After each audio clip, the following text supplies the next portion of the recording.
kita semua.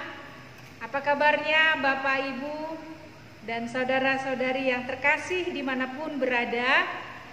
Firman Tuhan yang akan saya sampaikan untuk khotbah Minggu Misericordias Domini pada tanggal 18 April 2021. Dan sebelum saya membacakan teksnya, terlebih dahulu kita bersatu di dalam doa. Damai sejahtera Allah yang melampaui segala akal, itulah kiranya yang menerangi hati dan pikiranmu untuk mendengarkan firman Tuhan dalam Kristus Yesus Juru Selamat dunia. Amin. Firman Tuhan untuk khotbah Minggu Misericordias Domini yang tertulis dalam kitab Mazmur 106 ayat yang pertama sampai ayat yang kelima. Di dalam nama Tuhan Yesus Kristus, demikianlah pembacaan firman Tuhan. Kasih setia Allah dan ketegaran hati Israel. Haleluya. Bersyukurlah kepada Tuhan sebab Ia baik, bahwasanya untuk selama-lamanya kasih setianya. Siapakah yang dapat memberitahukan keperkasaan Tuhan, memperdengarkan segala pujian kepadanya? Berbahagialah orang-orang yang berpegang pada hukum, yang melakukan keadilan di segala waktu. Ingatlah aku, ya Tuhan, demi kemurahan terhadap umat-Mu. Perhatikanlah aku demi keselamatan daripadamu, supaya aku melihat kebaikan pada orang-orang pilihan-Mu, supaya aku bersukacita dalam sukacita umat-Mu, dan supaya aku bermegah bersama-sama milik-Mu sendiri. Demikianlah pembacaan firman Tuhan. Saudara-saudari yang terkasih, adapun yang menjadi tema untuk khotbah ini adalah hidup dalam kasih setia Allah. Allah berhak memberikan kehidupan yang kekal kepada manusia, sebab Allah telah menebus manusia yang berdosa dengan darah anaknya, yaitu Yesus Kristus. Tentu ini adalah berkat yang terbesar yang pernah terjadi di dalam kehidupan manusia. Apa yang mendorong Allah menebus manusia dari dosa? Tentu karena kasih setia Allah. Pada waktu Ia memberikannya kepada saya, kepada Bapak Ibu, kepada saudara-saudari, tentu kita menjadi orang yang hidup. Kita sudah berpindah dari dalam maut ke dalam hidup, tentu karena kasih setia Allah. Mazmur 106 ini adalah suatu mazmur sejarah dalam semangat pertobatan. Mazmur ini menunjukkan bahwa rahasia kelangsungan Israel sebagai umat Allah hanyalah karena besarnya kasih setia dan belas kasihan Tuhan kepada umat Israel. Tanpa kasih setia Tuhan, tentu Israel sebenarnya sudah lama harus dimusnahkan. Israel sendiri mengaku hal ini dan menyadari bahwa mereka adalah bangsa yang berdosa. Panggilannya ialah untuk memuji Tuhan, tetapi tugas ini tidak dapat mereka penuhi karena sekarang mereka hidup bercerai-berai di antara bangsa-bangsa sebagai hukuman atas dosa-dosa mereka. Karena itu, Israel mengakui dosa-dosanya dan memohon diselamatkan, diampuni oleh Allah. Bangsa Israel memang dikenal sebagai bangsa yang tegar tengkuk. Bahkan Allah sendiri pun menyatakan demikian. Jika kita baca di Keluaran 32 ayat 9, Allah mengatakan bahwa Allah melihat bahwa bangsa Israel adalah suatu bangsa yang tegar tengkuk. Berulang kali mereka sudah menyaksikan dan mengalami bagaimana karya Tuhan di dalam kehidupan mereka, tetapi mereka tetap saja sebagai orang, sebagai bangsa yang mau memberontak kepada Allah. Mujizat demi mujizat mereka lihat, mereka alami, namun sebentar saja mereka bisa melupakan semuanya itu dan kembali meragukan kekuasaan Tuhan di dalam hidup mereka. Tak terhitung banyaknya pertolongan, kemurahan Allah atas hidup umatnya. Tetapi pada kenyataannya, bukan rasa terima kasih yang keluar dari mulut umat Israel, dari hati umat Israel. Bukan penyembahan yang mereka lakukan kepada Allah yang sudah membebaskan mereka, tetapi sungut-sungut yang keluar dari mulut mereka dan meninggalkan Tuhan dan menyembah ilah-ilah. Walaupun mereka dikenal sebagai bangsa yang bebal dan berulang-ulang meninggalkan Tuhan, tetapi hal itu tidak menghalangi Tuhan untuk berkarya di dalam menyelamatkan umatnya, sebab kasih setia Allah yang besar bagi umatnya. Memuji Tuhan merupakan salah satu gaya hidup kekristenan. Sebab Tuhan yang kita sembah adalah yang layak dipuji, yang layak dan patut dipuji. Dia adalah Yesus yang maha besar. Bahkan memuji Tuhan itu bersifat kekal, karena pada saat di surga pun kita nanti, pekerjaan kita adalah hanya memuji Tuhan. Di ayat 1 dikatakan di dalam teks ini, haleluya, bersyukurlah kepada Tuhan sebab ia baik, bahwasanya untuk selama-lamanya kasih setianya. Ada sebuah ajakan, ada sebuah perintah untuk memuji Tuhan. Dan kita harus taat kepada perintah Tuhan, sehingga dalam hidup ini kita perlu untuk memuji serta menyembah Tuhan. Undangan untuk memuji Tuhan ternyata tidak gampang dan tidak segampang yang kita pikirkan ketika kita sudah bernyanyi atau ketika kita sudah bermain musik. Kita berpikir itu sudah cukup untuk memuji Tuhan.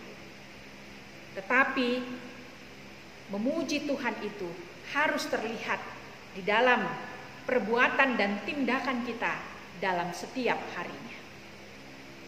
Di ayat 2 dikatakan ada sebuah pertanyaan, siapakah yang sanggup menyanyikan pujian bagi Tuhan dan menceritakan keperkasaannya, yakni segala perbuatannya yang agung untuk menyelamatkan umat Israel? Karya-karya Tuhan itu memang terlalu agung sehingga tidak seorang pun dapat memujinya dengan secukupnya. Lalu siapakah yang dapat memuji Tuhan di segala waktu? Ayat 3 mengatakan, berbahagialah orang yang berpegang pada hukum dan dengan demikian melakukan keadilan. Merekalah yang dapat memuji Tuhan di segala waktu, yaitu mereka orang-orang yang berpegang pada hukum Tuhan dan yang melakukan keadilan di dalam kehidupan setiap harinya. Allah memiliki kasih yang berlimpah dan tidak terbatas. Tapi jangan kita lupakan tentang keadilan Allah. Karena itu Allah ingin agar umatnya hidup di dalam hukum Tuhan dan di dalam keadilannya. Kita harus ingat bahwa Allah memerintah dengan adil dan dengan setia di dalam penghukuman yang ditetapkannya. Kasih Allah tidak terbatas dan hidup kita sangat berharga di mata Tuhan. Karena itu, mari kita syukuri Dan mari kita berusaha untuk hidup berkenan di hadapan Tuhan dan melakukan apa yang dikehendaki Tuhan oleh karena keadilannya. Ketidaklayakan umat berdiri di hadapan Tuhan sebab mereka adalah orang-orang yang berdosa. Mereka ingin memuji Tuhan, tetapi mereka tidak sanggup karena keberadaan mereka adalah orang yang berdosa. Karena itulah mereka memohon supaya Tuhan mengingat, supaya Tuhan memperhatikan mereka.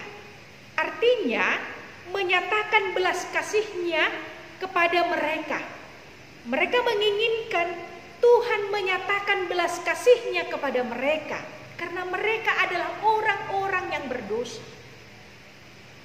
Permohonan itu tidak untuk mereka saja, tidak untuk umat Israel saja, tetapi mereka juga meminta untuk semua umat Tuhan, supaya pemazmur melihat bagaimana kebaikan orang-orang yang sudah dipilih Tuhan dan orang-orang yang adalah milik Tuhan.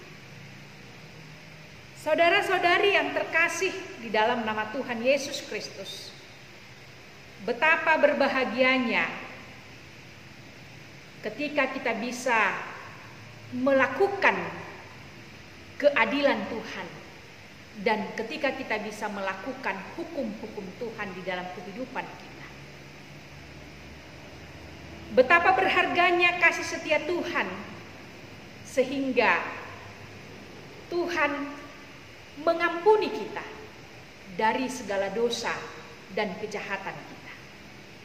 Tanpa Tuhan, kita tidak bisa berbuat apa-apa di dalam kehidupan kita.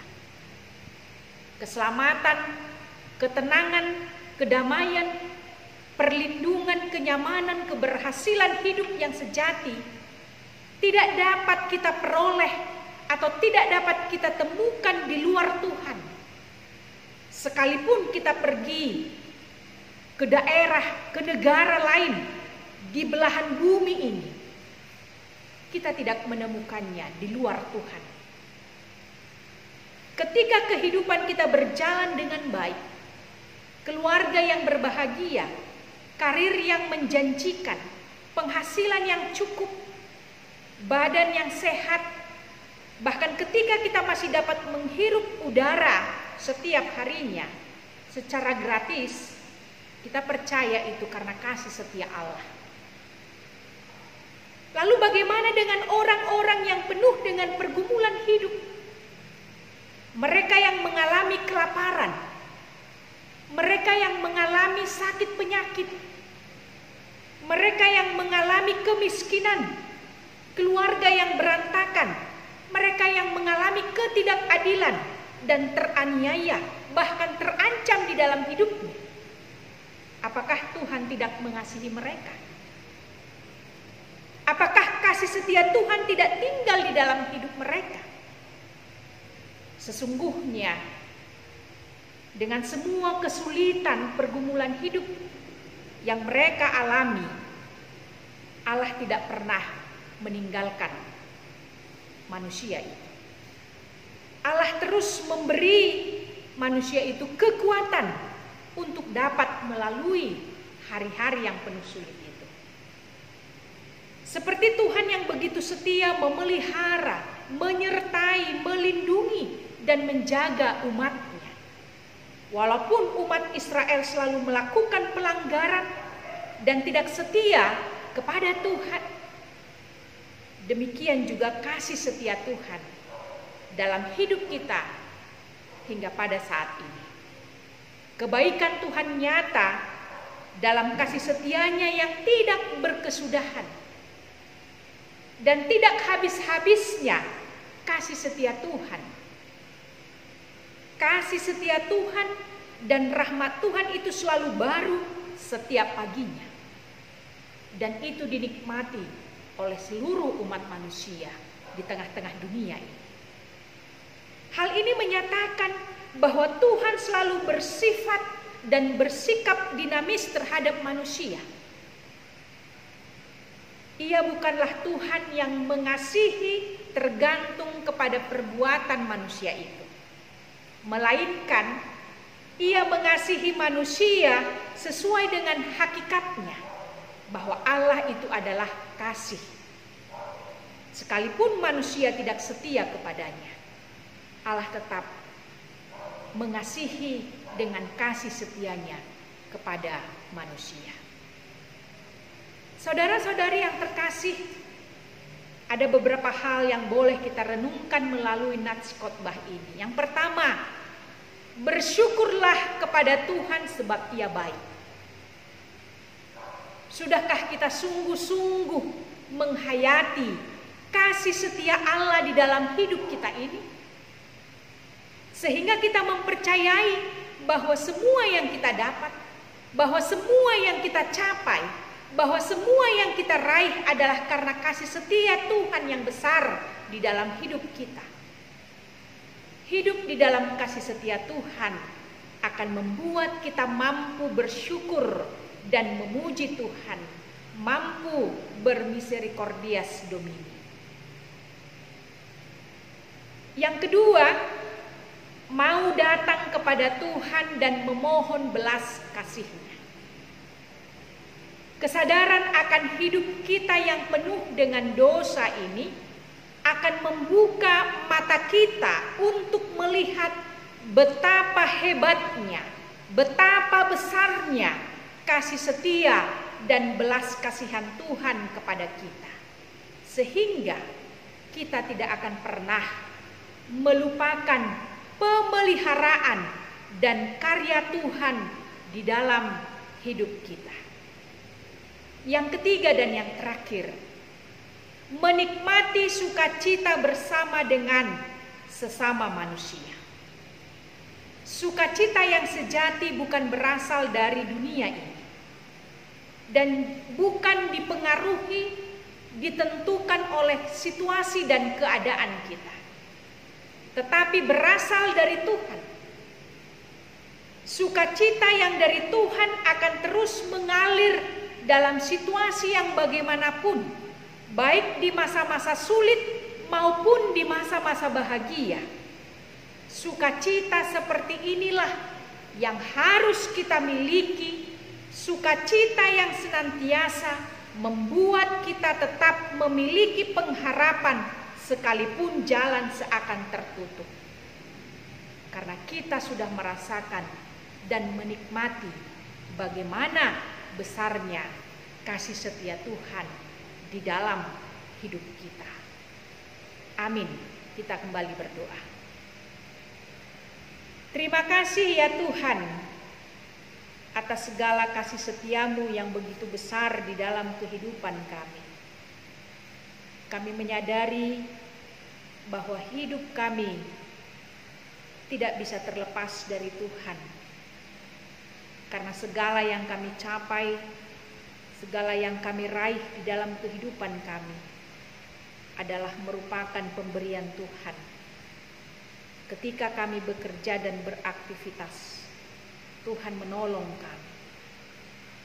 Dan kami juga percaya Tuhan, di dalam perjalanan kehidupan kami, dalam situasi yang bagaimanapun, kami percaya Tuhan tidak pernah meninggalkan kami.